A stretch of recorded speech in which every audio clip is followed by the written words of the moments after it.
నమస్తే అండి గురువుగారు. నమస్కారం. గురువుగారు, ఫిబ్రవరి నెలలోని 12 రాశుల్లో తులారాశి వారికి ఈ మాసం మొత్తంగా ఏ విధంగా ఉండే అవకాశం ఉందండి? తప్పకుండా అమ్మ. తులారాశి అనగానే మనకి చిత్త 3-4 పాదాలు, స్వాతి 1-2-3-4 పాదాలు, విశాఖ 1-2-3 పాదాలు తులారాశిలోకి వస్తాయి.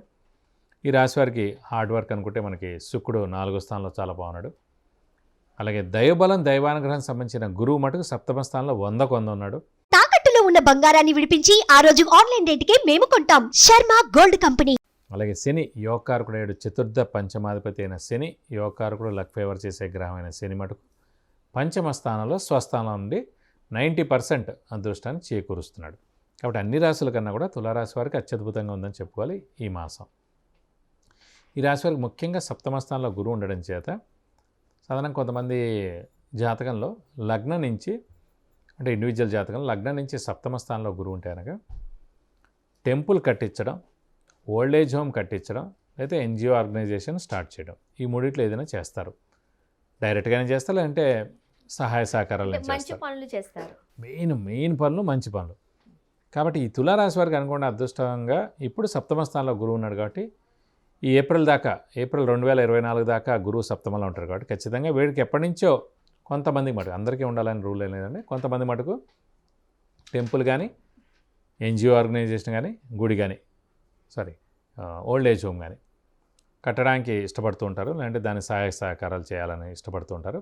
ఖచ్చితంగా వీరికి మటు సరైన సమయం చెప్పుకోవాలి. ఖచ్చితంగా అలాంటిదైనా చేసేందుకు అవకాశాలు ఎక్కువగా ఉన్నాయి. ఏదైనా ఒక మంచి పని చేయాలి అనుకునే వారికి ఆ పనులు కూడా చాలా సార్లు ఆటంకం అయిపోతూ ఉంటాయి. అది మంచి పని అయినా సరే. అవునమ్మా. బట్ మన ఈ మాసంలో తులారాశి వారికి అన్ని మంచిగానే అనుకూలిస్తాయి. ఖచ్చితంగా. అలాగే అవివాహితుల వివాహం, సంతానం లేని వారి సంతానం, నిరుద్యోగులకు ఉద్యోగం, ఉద్యోగస్తులకు ప్రమోషన్స్, బాస్ నుంచి మన్నన, ఫారెన్ టూర్ విజిట్స్, అసైన్మెంట్స్, ఆరోగ్యం ముఖ్యంగా ఆయుష్, ఇది కాకుండా ఇంట్లో పెద్దవాళ్ళు చిన్నపిల్ల ఆరోగ్య ఆయుష్, గృహిణులకి మానసిక ఒత్తిడి తగ్గడం, అలాగే చిన్నపిల్లలకి విద్యార్థులకి సువర్ణ అవకాశం అని చెప్పుకోవాలి, వ్యాపారస్తులకైతే పట్టిందల్లా బంగారం అని చెప్పాలి, అలాగే క్రీడాకారులు, రాజకీయ నాయకులు, పత్రికా రంగం, యూట్యూబ్ రంగం, మీడియా రంగం, సినిమా రంగం, వీరందరూ కూడా అత్యద్భుతంగా ఉంటుందని చెప్పుకోవాలి ఈ నెలలు కూడా.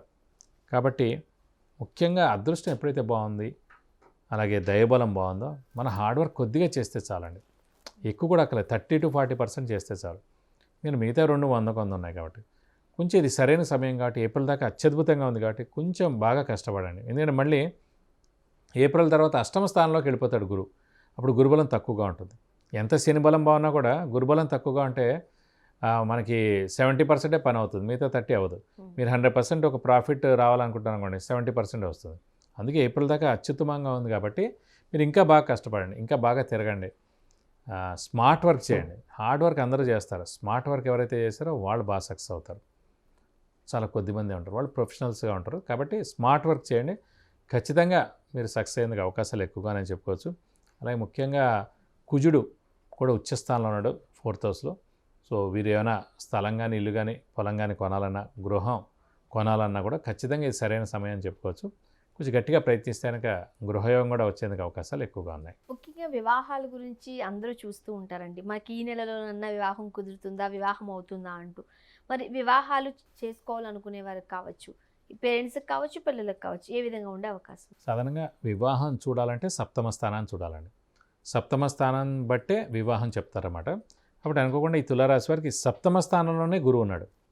సో 100% ఏదైనా సరే మీరు మనస్ఫూర్తిగా, ఇందాక కూడా చెప్పుకున్నా, మనస్ఫూర్తిగా అనుకుంటేనే వివాహం కానివ్వండి, సంతానం కానివ్వండి, ఉద్యోగం కానివ్వండి, వ్యాపారం కానీ ఏదైనా సరే మీరు మనస్ఫూర్తిగా రెడీగా 100% ఉంటేనే జరుగుతుంది. కాబట్టి ఇప్పుడైతే మటుకు సరైన సమయం. ఎందుకంటే 7వ స్థానంలో గురువు చాలా బాగున్నాడు కాబట్టి గట్టి ప్రయత్నం చేస్తే మటుకు ఖచ్చితంగా వివాహం కుదరడం కానీ లేదంటే అయ్యేందుకు అవకాశాలు ఎక్కువగా ఉన్నాయి. చాలామంది ఆర్థికంగా ఈ నెలలో ఎలా ఉండబోతుందా, ఆర్థికపరమైన ఇబ్బందులు ఏమైనా వచ్చే అవకాశాలు ఉన్నాయని కూడా టెన్షన్ పడుతూ ఉంటారు.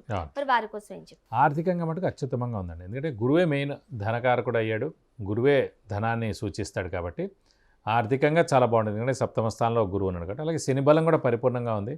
అలాగే రాశ్యాధిపతి అయిన శుక్రుడు కూడా చాలా బాగున్నాడు కాబట్టి.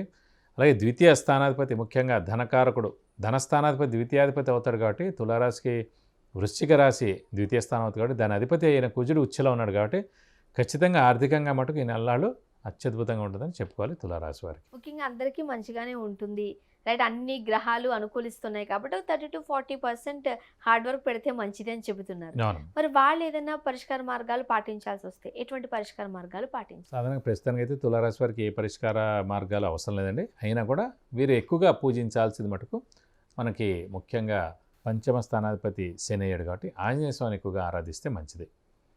ఎందుకంటే ఆంజనేయ స్వామిని పట్టుకుంటే మీకు ఎప్పుడైనా గుర్తుపడండి, మామూలుగా మీరు ఓ దేవుడిని ఇష్టపడతారు, జాతకంలో ఓ దేవుడిని చూపిస్తారు.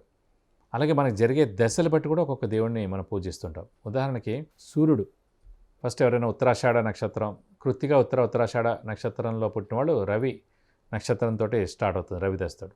రవి అనేవాడు ఏమైతే మన సూర్యుడు అంటే నిజంగా సూర్యుడు భగవాన్ని పూజించడం, అలాగే శివుని పూజించడం చేస్తారు. కొన్ని రోజుల తర్వాత చంద్రమాదేశ స్టార్ట్ అవుతుంది. చంద్రమాదేశ స్టార్ట్ అయిన తర్వాత అమ్మవారిని పూజ చేయడం స్టార్ట్ చేస్తారు, అమ్మవారిని ఇష్టపడడం.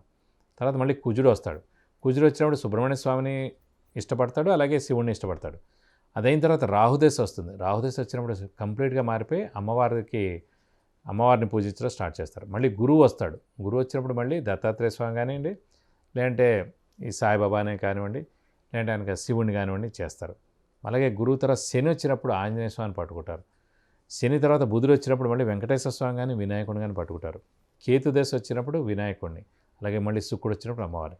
సో ఒక్కొక్కసారి మనమే చూసుకుంటే కొంచెం మన వయసు పెద్దగా ఉంటే దశలు మారే కొద్దీ ఏ మహర్దశలో ఏ దేవుడు దానికి అధిపతి అయ్యాడో ఆ దేవుడిని ఎక్కువగా ఇష్టపడుతూ ఉంటాం.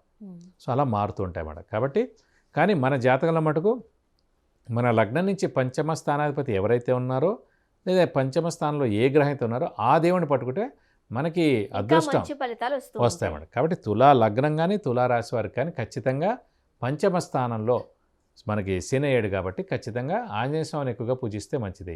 ఉదాహరణకు మన చిరంజీవి గారు కూడా హనుమాన్ సినిమాకి మాట్లాడారు, ఆయనది తులా లగ్నం.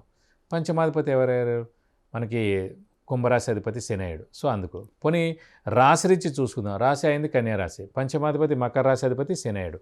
రాశి నుంచి చూసినా పంచమాధిపతి శని, లగ్నం నుంచి చూసినా పంచమాధిపతి శని అయ్యాడు.